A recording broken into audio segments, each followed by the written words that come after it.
Hi, my name is Ayush Agarwal, and today I'm going to be presenting a paper on the context-oriented vision-based classification of lung cancer nodules.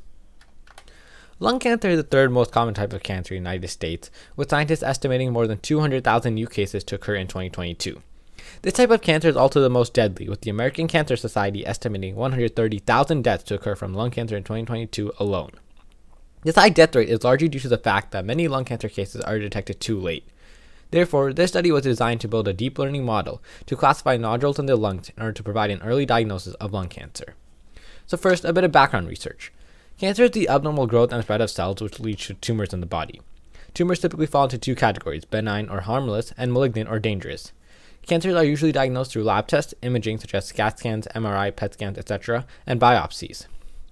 Now, there are two types of lung cancers, small cell lung cancer and non-small cell lung cancer.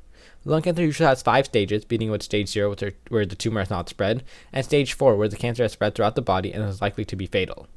And most importantly, the reason why this disease is so dangerous is that it spreads early, yet symptoms do not appear until later stages, making it hard to detect. Now coming to machine learning.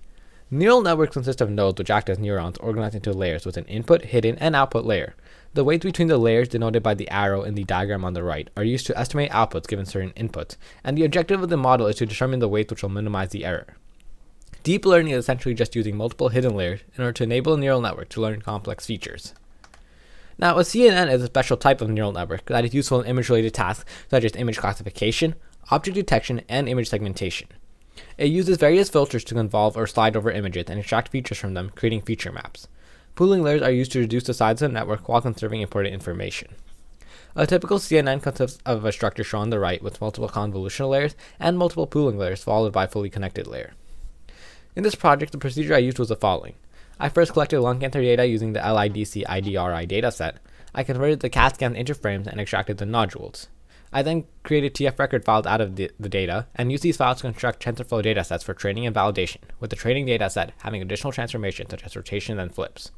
I then defined the model using the 3D CNN with a SpeedGG19 backbone, whose output features were then concatenated with nodule metadata, and I trained the model for 50 epochs. Finally, I validated the model on the validation dataset. Here's an image of the model architecture I used in the study.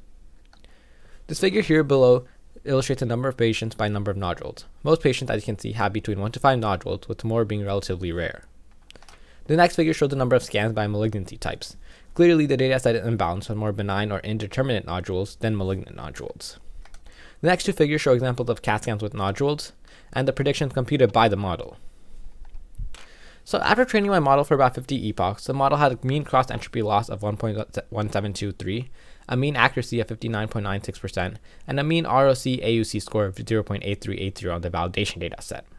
In this study, the loss does not provide much information on model performance, and neither does accuracy due to the imbalance in the dataset. The ROC-AUC metric, however, is insensitive to an imbalanced dataset and is a better indicator of model performance. Here we can see a graph of the losses of the training and validation datasets. Both losses tend to plateau near a value of 1.2. However, the training loss is quite unstable initially. Still, the similar converging losses show that the model is not overfitting. In this diagram, we see the validation accuracy and training accuracy plateau again, with the validation accuracy being significantly higher than training accuracy. Note how the validation accuracy is quite unstable. This is likely due to the imbalance in the dataset and the lack of data. Lastly, however, we see the ROC-AUC scores for training and validation datasets. Clearly, this graph is much more stable, and both datasets achieve a similar score at the end of training. This indicates that the model may have actually been performing well, and the lack of data imbalance may be the attributing factor for any instability in the other metrics. So the model accuracy is far from ideal for real-world applications, but this can be solved through a couple of different ways. First is data resampling, second is image augmentation, and third is through the collection of more data. So, to finally conclude, the study illustrates how deep learning can be a promising solution for nodule classification. Although the model in the study did not achieve a very high accuracy, it was still able to extract important features from the CAT scans, learning how to classify many different types of nodules. Further study can experiment with the model structure, increase data size, and try different loss functions. Deep learning can prove to be revolutionary in the medical field, and if successful, these models can expand to various different diseases, saving doctors time, expenses, and most importantly, the lives of millions. Thank you.